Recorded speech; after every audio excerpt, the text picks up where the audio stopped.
my great pleasure to introduce our speaker today, Sharon Solomon, the wife of Paul Solomon, the founder of the Fellowship of the Inner Light.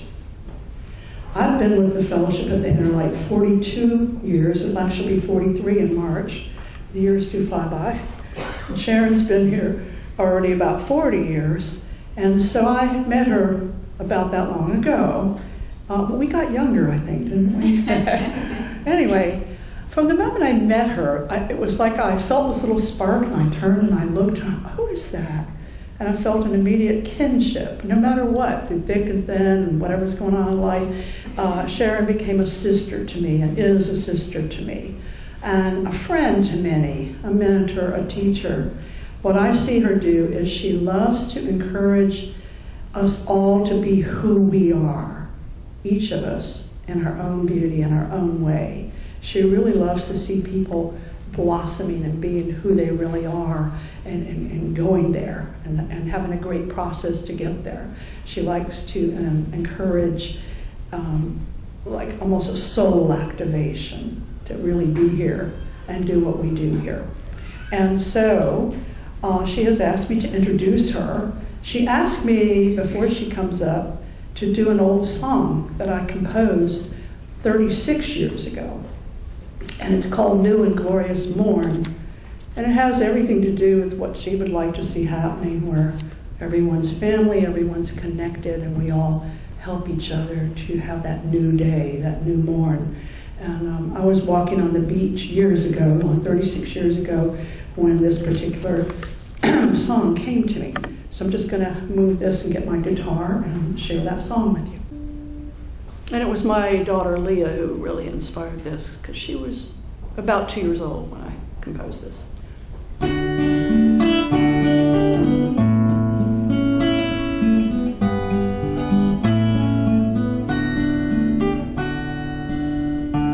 Are you going my way? I'd like to walk with you. We'll share the sunlight and the morning dew. Birds, they are singing, bells, they are ringing, all in the honor of the new and glorious morn, the new and glorious morn. Holding hands together, brothers are we all, helping one another when there is a fall. Joy and laughter, sadness and tears, leading one another, dissolving each man's fears. Oh, what a glorious morn, a new and glorious morn. People, let your light shine, spread it through the earth. Give your love to each man, help him know his worth. Yes, love one another.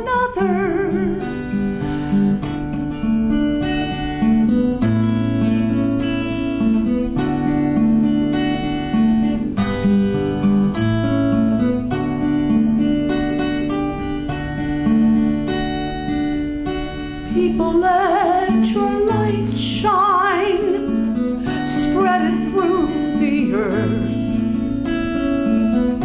Give your love to each man, help him know his worth.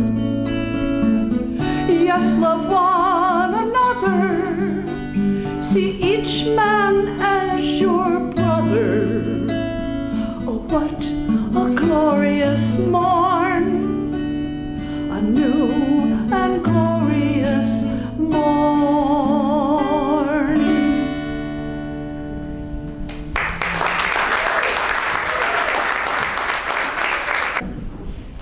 was the perfect setting of the atmosphere for. Susan was my first friend when I came to Virginia Beach, and Bruce does the selection of who's going to speak at the Sunday service, and he showed me a list of dates that were open, and I just kind of randomly picked this date, and then I realized that October 1st is the 40th anniversary of when I came to Virginia Beach. So it really worked out perfectly. Now, when I first came to Virginia Beach, the Sunday service was in this building. It was at that time, it was the Aquarian Age Yoga Center.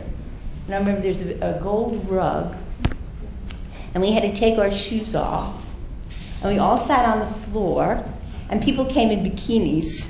And that doesn't make sense for October. I guess they didn't come in, but it must have been a warm year, because I remember that first time I came to the fellowship, I was kind of in shock.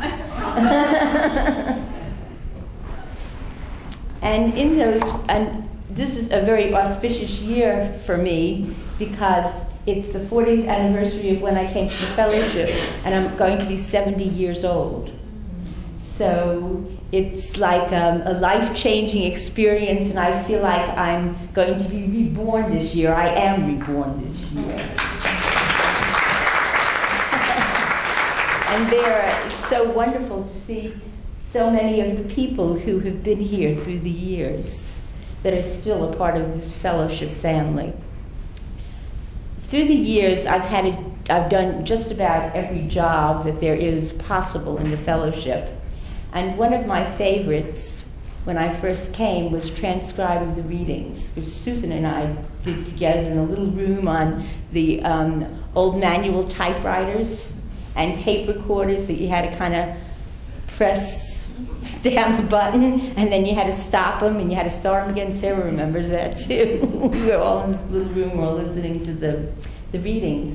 But the thing that was so incredible about the readings, that if something had happened to me during the day, or if I had a question, the reading that I was given to transcribe would tell me the answer to whatever question I had. There's magic in those readings, and there's still magic in the readings. Now, I had the opportunity to transcribe some incredible readings, and I was always interested in what happened to those people, and what is their background? How was the reading applied in their lives? And I wanted to give you a couple of the examples of some of the readings that were so significant to me. There was one reading that was brought by a scientist, and he asked a question about vitamins and the relative potency of, are they good for you, and which ones are and which ones aren't. And the source said that left-hand vitamins are healthy and good, and those are the natural vitamins. But synthetic vitamins, which are right-handed vitamins, are unhealthy and can even be harmful. And this scientist said immediately, hogwash. They're the same. The consistency is exactly the same. And they kind of like dropped it for a couple of years until the scientist contacted Paul and said, I just read this article that it's been proven that there are certain vitamins that are refracted to the left. Light is refracted to the left. And there are other vitamins that are refracted to the right. The synthetic ones are refracted to the right. Now, they didn't acknowledge that that there was a difference in the potency, but they did discover that there was a difference in those vitamins. So the same scientist said, okay, now if I came back to the source and said, if I can produce a vitamin synthetically and have the same ingredients and cause it to be refracted to the left, now I don't know exactly what that means, but they did. Would that work? Could I change it? And would that be potent like the natural vitamins? And the source said no, because it wouldn't contain the life force. That's something that scientists still don't realize, but we know.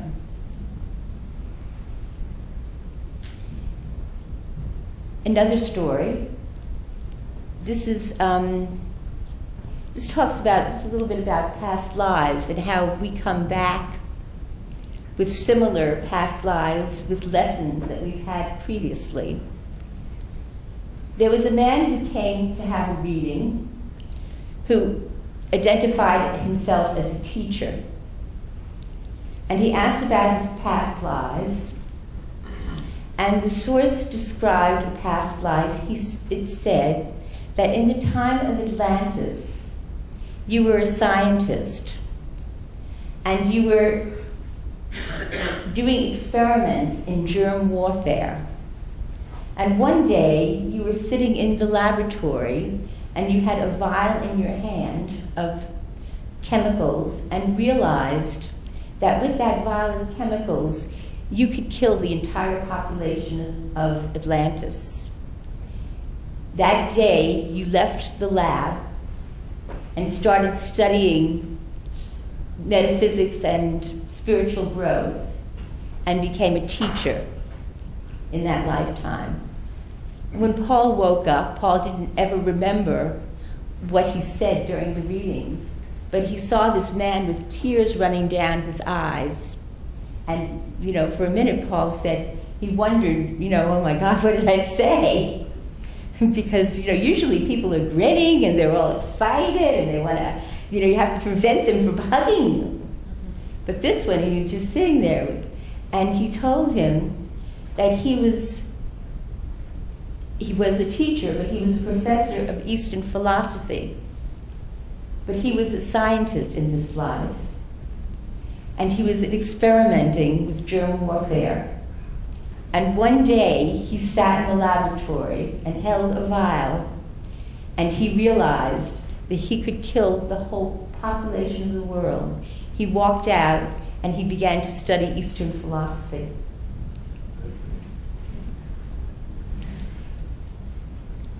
There's another story.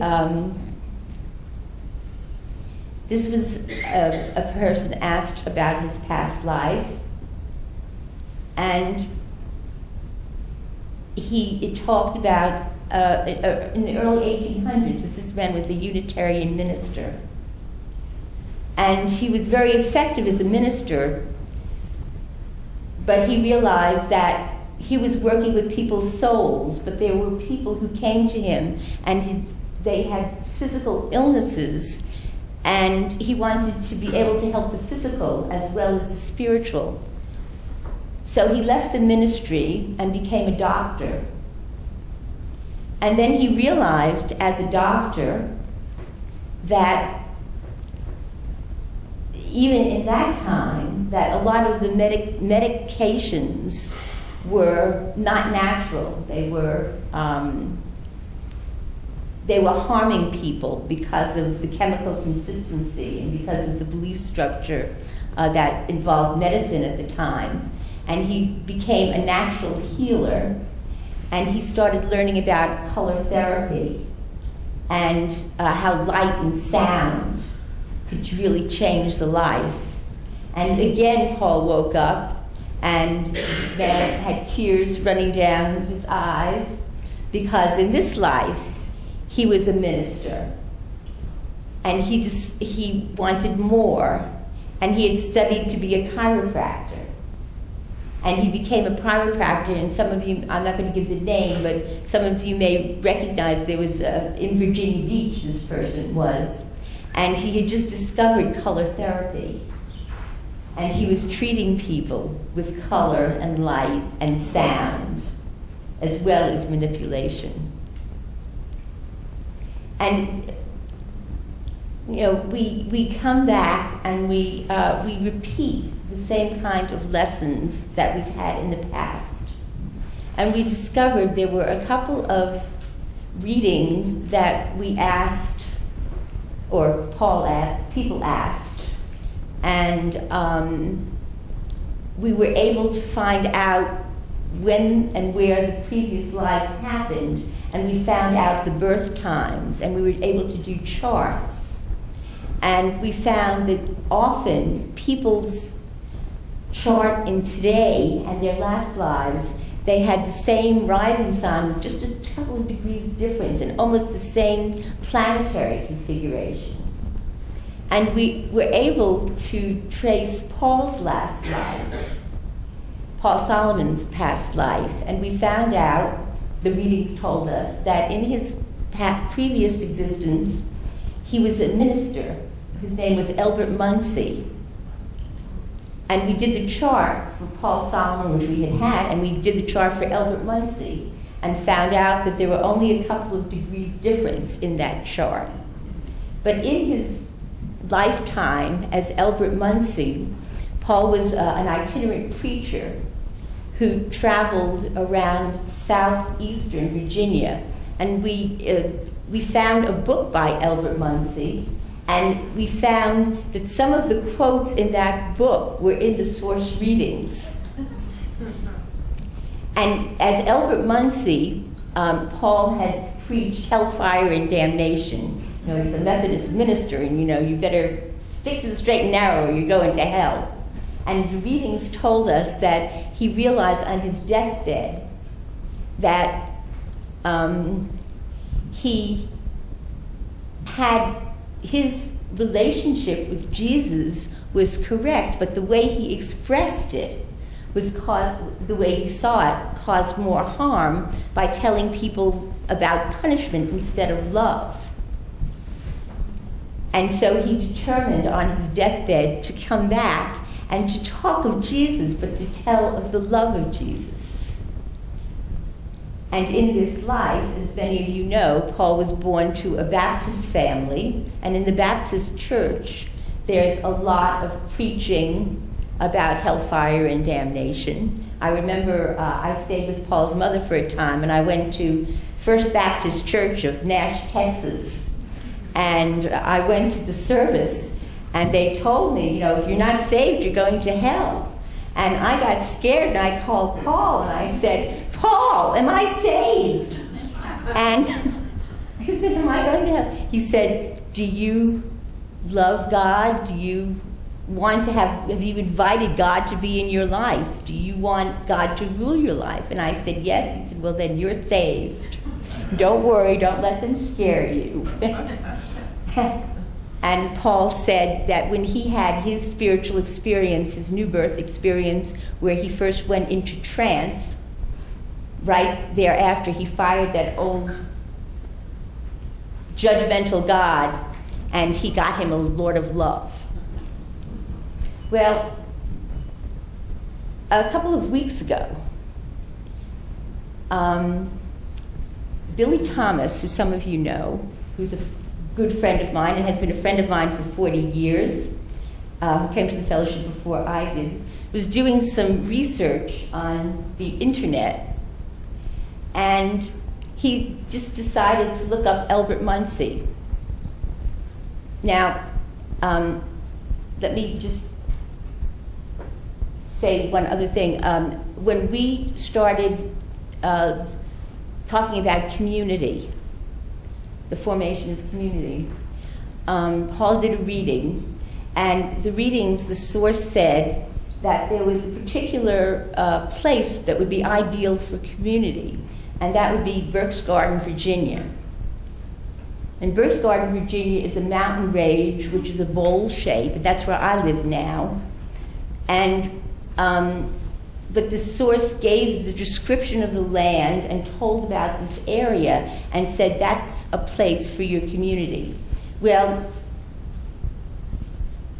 Paul looked at land there, the fellowship looked at land there, and there was no land available except multi-million-dollar acres, and decided to go to another place which the source said was better for the beginning community, which we lived in for a time. But Paul had never heard of Burke's Garden, and we did research about Burke's Garden, but we didn't discover until a couple of weeks ago that Albert Munsey was an itinerant preacher in that area. And at the exit before you get off for Burke's Garden, there's a marker. Albert Munsey, who was a preacher in that area, and he was very well known as a Methodist minister. His father had died when he was about 10 years old, and he took care of his family. And he used to plow the earth and grow crops, and he would have books on his plow when he plowed to study. And he traveled all over that area, and it was very well known. And in Johnson City, Tennessee, where a bunch of us went for a conference a couple of years ago, in the Coptic Conference, which takes place every year, presently in Johnson City, Tennessee, there's an Albert Munsey Methodist Church. So without knowing it, the source brought Paul back to a place he had been before, as John Denver said, coming home to a place where he'd never been before. And I think people get that feeling of when we come to the fellowship, coming home to a place we've never been before. I know I had that feeling the first time I was here, and so many others have expressed that. In the readings, people have often asked, what's the connection of people in the fellowship family? Now, the first readings I read about that said, well, you came in on the same ship. And at first it didn't occur to me what that meant. But later it occurred to me, ship. Maybe we did come from other planets on the same ship. But it also said, the reading said, that a lot of us were together in Atlantis. And in Atlantis, they described conditions that were very similar to what we're experiencing in America today. And we have come together with the same lessons of learning to come together in community, where there's environmental problems and there's governmental problems and a lot of conflicts in the outer world. And we're coming together to create joy in the world, which does change the world. Another place that some of us come together was in the Essene communities before the birth of Jesus. And our purpose was to prepare the way for the Christ. And that might strike a chord in the hearts of many of you here, that we're preparing the way for the birth of a soul that can change the planet and to correct so many of the imbalances that are happening here. But whether you identify with that or not, I believe that there's an inner planes fellowship of the inner light. And there was a teacher a Jewish teacher who was in Poland in the early 1800s. And he said, and he was talking about couples, but I think it's the same for groups and for individuals, that when people's souls are part of a family, a light goes out and people are drawn together. And I believe that that's what's happened in the fellowship. A light has gone out and people are drawn together in the same family. Paul Solomon's greatest desire was to create a worldwide family, a family of uncles and aunts and cousins around the world who would love one another. And in that way, one by one, forming those loving relationships, we change the world. We come, that's right, I asked Glenn to signal me, I forgot. Okay, we come to the fellowships at various times, and that doesn't mean that our souls decided at what point we would come to the fellowship. And I think that that it doesn't matter at what point we come, we're equally a part of the family. And some of the younger people are even more, they're way ahead of us, I'm sure. I've had the privilege of working with a young man who's been helping me at Burke's Garden collecting Paul's work, which is my life purpose, is to put Paul's work out into the world. And I would like to introduce you to a man who has been helping me do that, and I'd like to ask him to tell us about his life and how he was drawn here. So this is Myles Tufts. Please welcome him.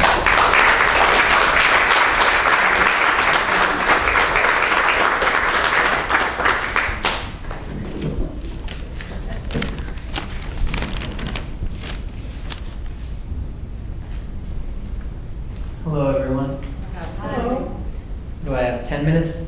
10 minutes to talk about myself. Let my ego soak it in. I've always been interested in the bigger questions.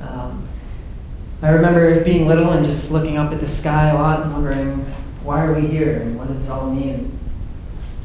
In 6th grade, I remember we could write a paper on any subject. A lot of kids chose their favorite athlete or historic figure, and I decided I'd write mine on the nature of consciousness. I don't really remember what was in that paper, but I do remember it was one of my favorite assignments to work on. So I never really resonated with religion. I went through phases. I was, I think, Buddhist for a couple months, atheist, agnostic, and when I was in high school, I had some health problems that led to me taking antibiotics for about 2 years straight. And as we all know, those do more damage than they usually help. So I was left with some more health problems, and eventually that took me down the rabbit hole of alternative health and searching on forums online for a few years, learning about different therapies, and with not much luck, I finally came across, someone mentioned this guy, Edgar Casey, and his health readings. So I went down to my local bookstore and looked at these books on Edgar Casey's health information and followed a couple of the recommendations, and for the first time I noticed some improvement. And of course this book said that this information came from this man on a sleeping trance. And I said, well, if he's right about the health information, then what else does he have to say? So after studying the other Casey information, for the first time, things made sense, and I felt like I was getting real answers to the questions I've been so interested in. You know, topics like the chakras, Atlantis, ancient Egypt. I've been wondering about these things, but nothing ever really made sense in a practical way, and for the first time, Casey really wove everything together in a way that really resonated with me. So I studied his readings for the next few years, and like many of you, I'm sure, studied Casey and you felt, if only Casey was still alive and you found Paul. Well, for me, I thought, if only Casey and Paul were still alive. And that led me to a man named Douglas Cottrell. Douglas is up in Hamilton, Ontario. He's about 65 now, and he still does readings in the same style as Edgar Casey. And after researching his work and getting a couple readings myself, I figured he was the real deal, and so I went up to Canada and I studied under him for about 6 months. I did a few workshops and conducted some readings, and that's where I met my good friends Rose and Eric here. Feel free to say hi to them, by the way. She gave me crap for not brushing my hair this morning, so I'd like to take this opportunity to embarrass her as much as possible. Say hi to her. I learned a lot of things in Canada. It was a great experience, and I learned a lot of what to do, but I also learned a lot of what not to do. I learned not to put people on pedestals. Even if they have an amazing ability, they're still very human. And I noticed a common thread that seems to work its way through the sleeping prophets, as I call them, that they have this very human side, and they don't always practice everything that they preach in the readings, which is okay because we're all human.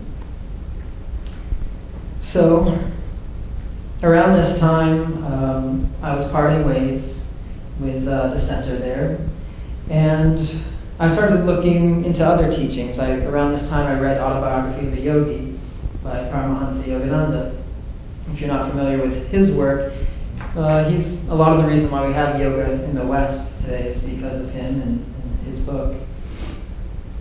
So I started researching, like I said, that the teachings of the East, the great yogis over there, and I realized that not just are the sleeping prophets saying the same things, but the great teachers of the East, they're all really at the core saying the same things. And one of these things was community. As the sleeping prophets talk about building these communities for the time of potential changes, people like Yogananda were talking about world brotherhood communities, being with like-minded people for these potential times of changes that are ahead of us. And I also learned that as much as the goal is externally to build a community, the true goal is building oneness within the self. Whether it's Paul's teachings on ILC or it's the teachings of yoga and the 7 chakras, really the goal is to raise the energy, going from a state of duality in ourselves. We have duality in our minds, we fight with ourselves all day, every day, and our minds are literally split in two, which leads to duality in the world that we see. And the goal is, through spiritual practice, raising the energy actually builds a literal bridge between the 2 hemispheres of the brain, which Paul called the crown of enlightenment, and which is also known as yoga. Yoga means union, coming from the word yoke. So, as much as Sharon talked about preparing for the birth of the Christ, a soul coming to save us, really the goal is to become that change, to build the Christ within yourself, not to depend on some external savior, which may or may not come. That would be nice, but we have to do the work ourselves. So that's what I'm doing. I'm trying to follow the readings. As you know, I'm with Sharon. We're working on building a community there. I have friends in Australia, in Alabama, that are starting communities of their own. And really, we hope to build a network of light, so to speak, teaching the law of one, that we are all one, building these bridges between ourselves, and learning to awaken the divinity within ourselves. So that's the goal, but for now I'm just happy to be here. So thank you all.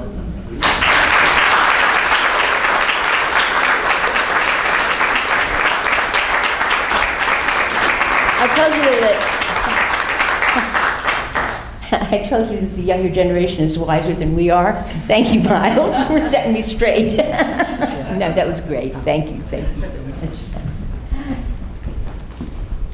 No, Paul didn't know any stranger. We were all family. I said that this is my 40th anniversary, and we often, through the years, looked at the Bible to see where we were in relationship to various stories of the Bible, and we compared ourselves often to the children of Israel. And the children of Israel, as you probably know, spent 40 years in the desert. And we are an interfaith fellowship, and I'm just remembering that on our altar here we have a tallis, because this past week we celebrated the Jewish New Year, Rosh Hashanah, which is the New Year, and on Rosh Hashanah, your book of life is opened. And it's said, according to Jewish tradition, that it stays open for a week, till the holiday of Yom Kippur. And during that week, we're supposed to ask to be forgiven for anything, sins we committed against anybody else or against ourselves. And in the news this week, we heard a lot about the Hajj, which unfortunately so many people were killed. And it's said that Muslims go to Mecca once in a lifetime to be forgiven for their sins. But fortunately for us, We have the 7 terraces, and we have our meditation techniques. And we know that any time we go into meditation, we can be forgiven for our sins, we can drop what's the old challenges, and we can become a new person every day of our lives. Or if you do meditation, we do 3 meditations as is recommended in Inner Light Consciousness. 3 times a day, we can become new beings. My challenge is, I've spent 40 years, I don't even say 40 years in the wilderness, because I've seen many miracles through the years. And I've had so many joyous times, and I'm so blessed. But the children of Israel had the same thing. Just when they were approaching the Promised Land, and for me the Promised Land is getting Paul's work out, which is my life purpose. As I approached the Promised Land, the children of Israel approached the Promised Land, they sent spies out into Israel. And the spies came back, and they said, there's giants in the land. You can't have that goal. It's too scary. And my challenge is, there were 2 people in the tribes, the 12 tribes of Israel approaching the Promised Land, that said, well, God can overcome the giants in the land. And I have to keep remembering that whatever giants there are, whether fear of failure or fear of success, that God's in charge, and Paul's work will get out, because it's so valuable and it's so life-changing. Millions of lives have been changed before, and hopefully millions of lives will be changed. So thank you for being here, and thank you for being a part of my family.